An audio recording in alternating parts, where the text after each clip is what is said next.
আসসালামু আলাইকুম ভাই বন্ধুরা, আপনারা কেমন আছেন? অবশ্যই ভালো আছেন কৃষক ভাইয়েরা। আপনারা পেঁপে বাগান লাগাইতে চান এবং লাগাবেন।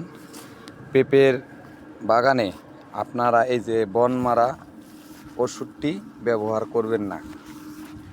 এই যে দেখেন, বন মারা ওষুধটি ব্যবহার করলে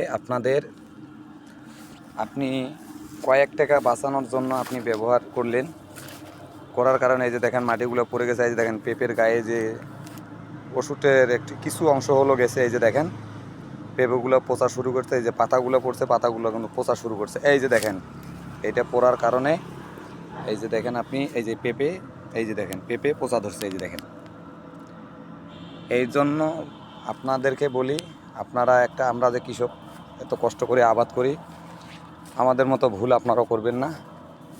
এই যে দেখেন, এই বন মারার অংশ যাওয়ার কারণে এই যে দেখেন পেঁপে পচা ধরেছে। যদি আমার ভিডিওটি আপনাদের মাঝে ভালো লাগে, অবশ্যই লাইক কমেন্ট শেয়ার করবেন। ধন্যবাদ।